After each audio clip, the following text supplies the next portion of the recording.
Now, let me paint a picture for you and tell me if it feels uncomfortably familiar.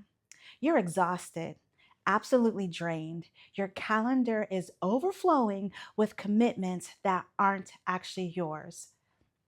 Favors you said yes to, events you didn't want to attend, extra tasks you volunteered for, even though you're already swamped.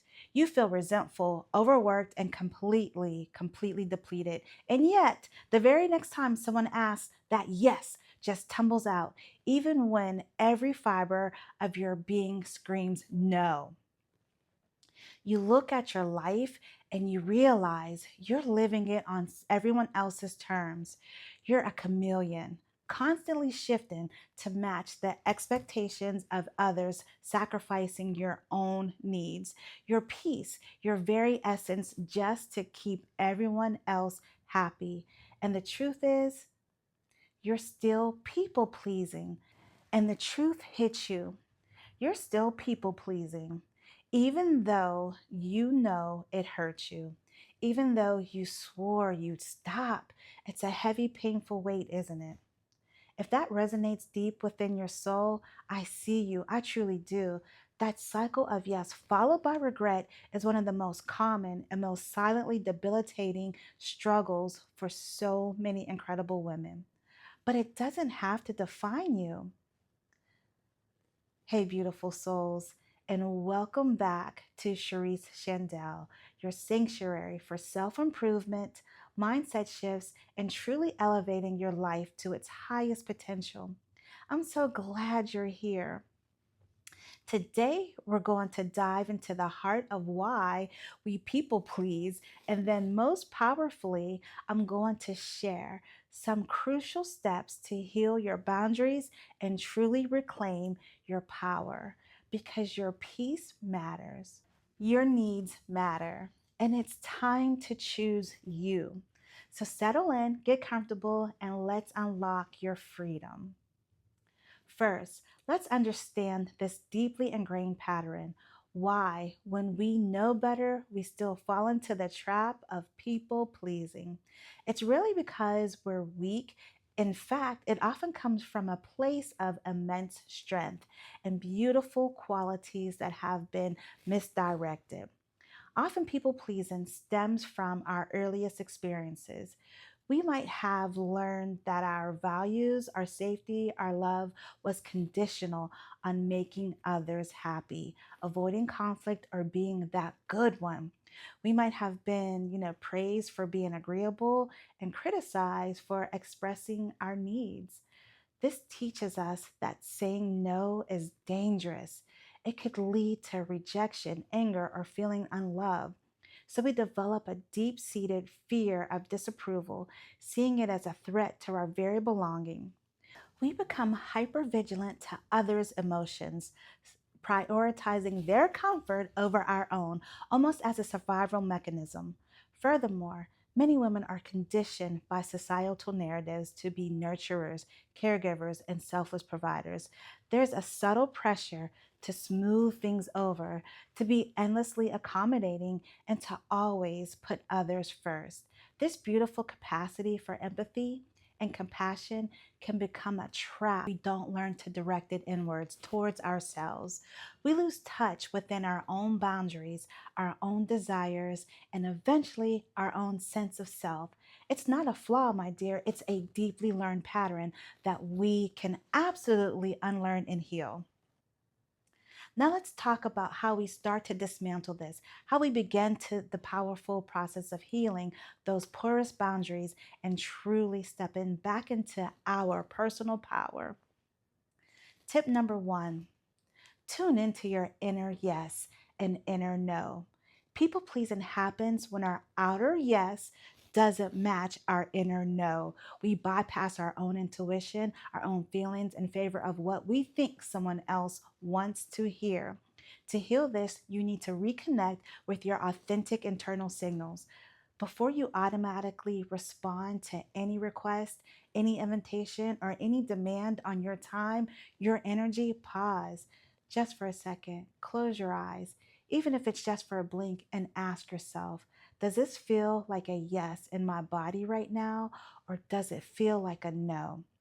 An inner yes often feels expansive, light, energizing, aligned. An inner no might feel constrictive, heavy, draining, or bring a subtle sense of dread or resentment. This isn't about being selfish, it's about being self aware. It's about honoring your own energy, your own truth. This initial pause creates a crucial space between the request and your automatic reaction. It allows your intuition, your higher self to speak rather than to letting old fears dictate your response. Practice this. Even if you still say yes sometimes, just noticing your inner no is a powerful step in healing. Tip number 2, master the art of a gentle delay. Well, one of the biggest fears for people pleasers is the immediate awkward silence after a request. We rush to fill it with a yes. To claim your power, you need a new script. Instead of saying yes or no immediately, give yourself the gift of a gentle delay. This sounds like, let me check my calendar and get back to you by the end of the day. That's an interesting idea. Let me think about it and let you know tomorrow. I appreciate you thinking of me. I need a moment to consider before committing. This buys you time to check in with your inner yes or your inner no, time to assess your energy, time to see if it truly aligns with your priorities. It removes the pressure of an on the spot decision and empower you to respond thoughtfully, not reactively. People respect this more than you think. It communicates that you value your time and commitments, and by extending that value to yourself, this is the foundational practice for setting clear, healthy boundaries. Tip number 3, understand that no is a full sentence and it's not personal. This is often the hardest part, right? The fear that saying no will upset someone, disappoint them, or make them dislike you. But here's a profound truth: a boundary isn't a rejection of the person, it's a protection of your peace. When you say no to something that drains you, you're actually saying a yes to yourself, to your energy, your well being, your values, and your true priorities. And often, those who truly respect you will respect your inner no. Those who don't often aren't operating from a place that prioritizes your well being anyway. Practice concise no's. You don't need a lengthy explanation or an apology. Nope, I can't do it right now. Nope, that doesn't work for me. I appreciate the offer, but I won't be able to. It feels uncomfortable at first, but with each boundary you set, you strengthen your inner muscle of self respect. You reclaim the little pieces of your power that you've given away. You are essentially telling the world, I value myself enough to protect my energy, and that's okay. My beautiful friends, people pleasing is a heavy chain, but you have the power to break it. By tuning into your inner wisdom, practicing the gentle delay, and embracing the power of a clear no, you are not just setting boundaries, you are actively healing old wounds, rebuilding your self trust, and truly reclaiming your power. This is what an elevated life looks like from the inside out. I truly believe in your strength, and I know you can begin this journey of healing and reclaiming your authentic self. Now, I'd love to hear from you.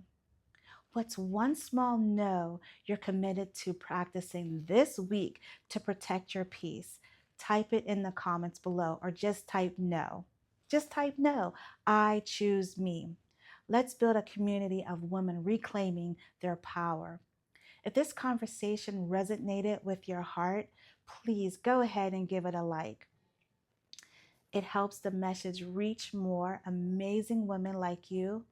And if you're ready to continuously transform your mindset, embrace your true worth, and cultivate an elevated, intentional life, make sure you subscribe to Cherese Chandell. We're here every step of the way Thank you for being here, for your courage, and you choosing to reclaim your incredible power.